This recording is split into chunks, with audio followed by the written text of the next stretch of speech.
You got to get uncomfortable with yourself. You can't be comfortable and get to a level that you want to go and expect to get what you want if you stay at one level. It just doesn't work like that. Most people are comfortable with themselves. They like what they are. They like who they are. You don't necessarily have to like where you are. You should love yourself, no doubt. And you should appreciate where you may be right now. But there's a certain point in time where you just got to go a little bit further. You are breathing, you are alive, and you got work to do. Now, ladies and gentlemen, you need to understand something about work. Work ain't supposed to be easy. Work is work. Life is life.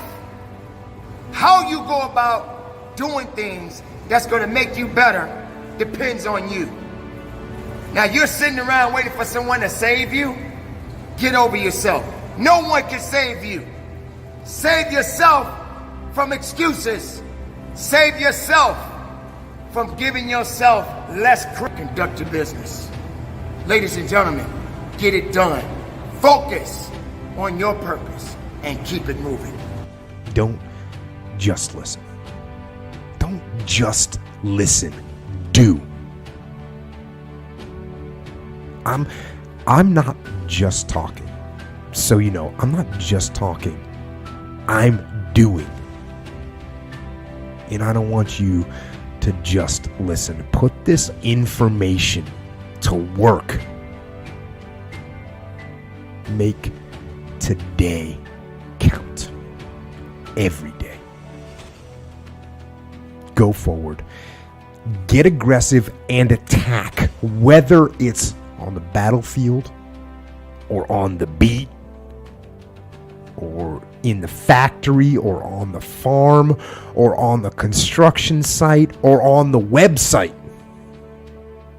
in the garage or in the firehouse. Don't hesitate. Step forward and get after it. Behind every moment of adversity, every single moment of adversity in your life, two things are going to happen. There's going to be a lesson and there's going to be a blessing. You got to wait on both of them.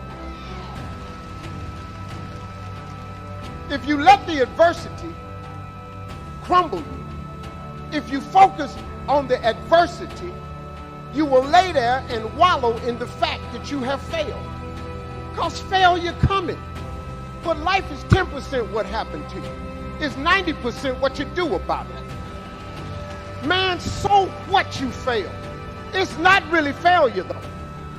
Every time you fail, it's a valuable, taught, learned experience that makes you greater for later on.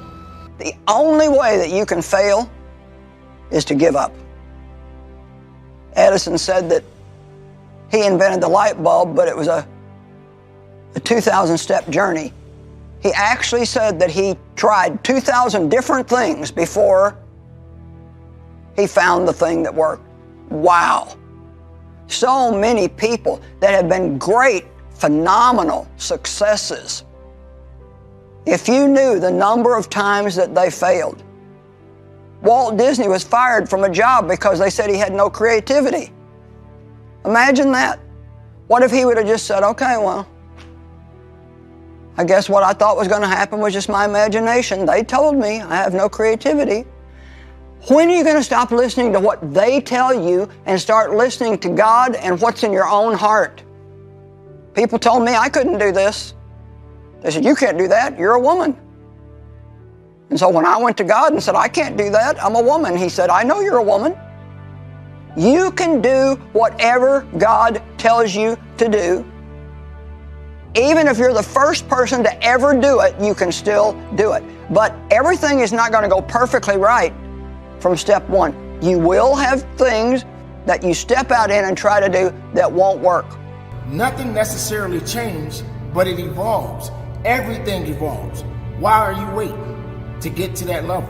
Why are you waiting to take it to the next level? Why are you comfortable just staying where you are? Think about it for a moment. You want something out of life, but you're not willing to work for it. You want to get to a certain level in life, but you ain't willing to go get it and go out there and go do what you got to do to get to where you want to be.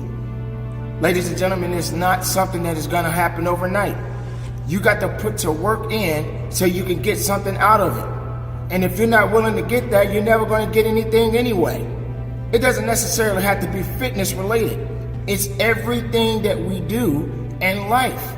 Our goal is to go up, not down. We want to continue to excel.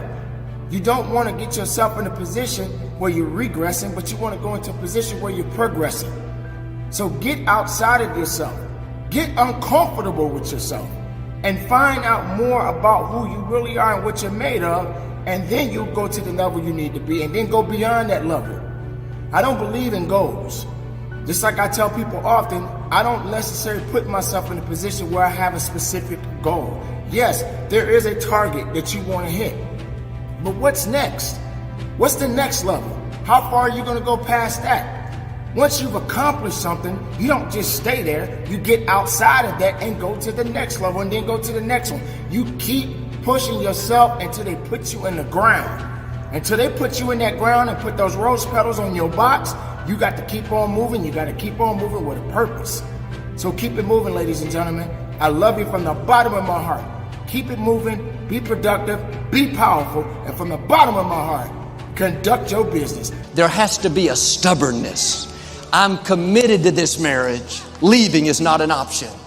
I'm committed to my children. No matter what they do or don't do, I'm going to be there for them. I'm committed to being my best at this job. You don't let people talk you out of it. You don't slack off because it's not fair. You're lonely. You're not making progress. You have a made-up mind. When you stay committed, God will make things happen that you couldn't make happen. Suddenly, things will turn around.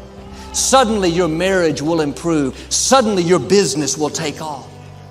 Many of you have passed this test. You've been committed. You've been doing the right thing. Be encouraged. You are close to your double portion. You are close to a breakthrough, close to meeting the right person, close to your new level.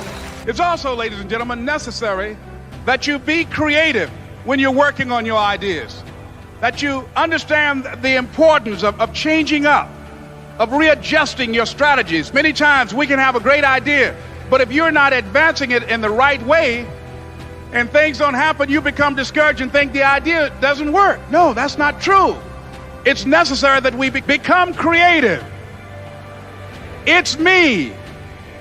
I've got to make it happen. It's not over until I win.